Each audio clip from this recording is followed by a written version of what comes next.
Okay, while I've got hopefully some time, the boys are occupied playing with their toys in their room, I'm going to get cracking and do day 10. So today is day 10 of the 12 days of minimalism, Christmas minimalism challenge. I'm not going to get that right by the end of the challenge, am I?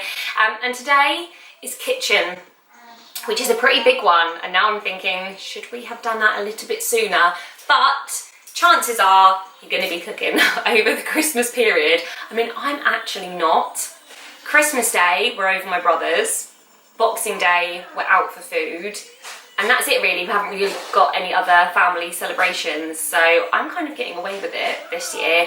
But so many people I've spoken to have said they're catering for like 12 people, 10 people, or even just having like a family dinner just for you and one child, or just for you. Like it's a lot, isn't it? So I feel like it's a nice time to go through your kitchen and just declutter it, organise it, make it nice and minimal so that you can find everything, so you're not stuck like rooting through the cutlery drawer and, you know, suddenly realising on Christmas Day that you've got 12 people to cater for and you've only got 11 dinner plates or something like that. The best way that I can say to do it would literally be to go cupboard to cupboard, because then at least you know, you're like, you might be pulling everything out of one cupboard, but it's kind of like an isolated, organised mess while you're organising all of that, and then you can put that stuff back in and start on the next one, rather than being like, I don't know, you could do it if you wanted to like buy cutlery or buy crockery or something like that, but it just means that you have like a lot of stuff out.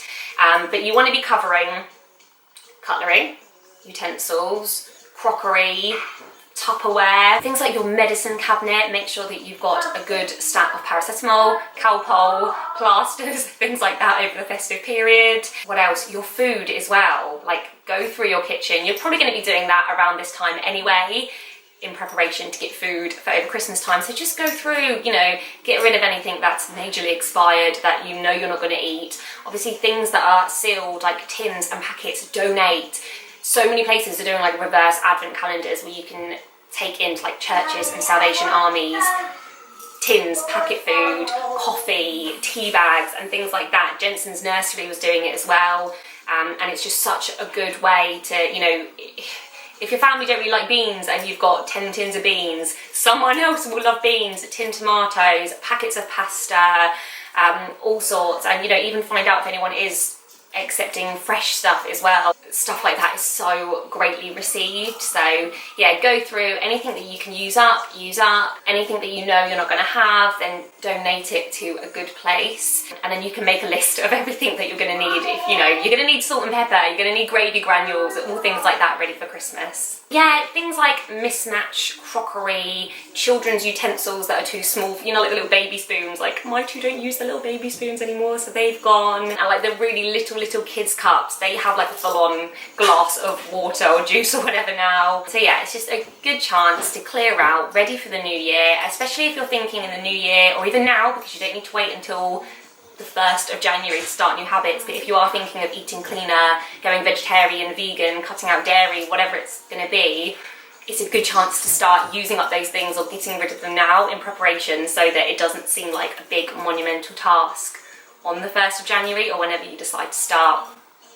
So yes, that's it for today. Kitchen, even down to things like, you know, your kids' water bottles, are they all chewed and, or like the straw doesn't attach properly, or do they leak? Lunch boxes, does your child need 5 lunch boxes, or could they do it with 1, maybe 2 at a push? Bags, your bags for life, how many bags for life do you need? Go through all of those things, have a really good clear out. And you know, the kitchen is the heart of the home for so many people.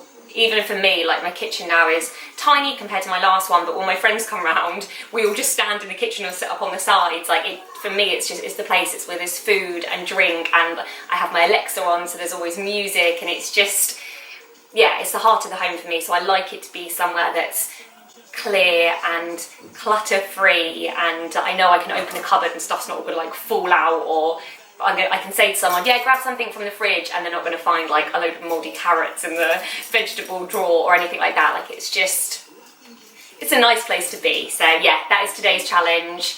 Let me know how you guys get on. Don't forget to tag me on Instagram with 12 days of minimalism or 12 days of Christmas minimalism challenge, 12 days of minimalism challenge. People have been using all kinds. But yeah, let me know how you get on, and I will see you next time. Thanks for watching. Bye.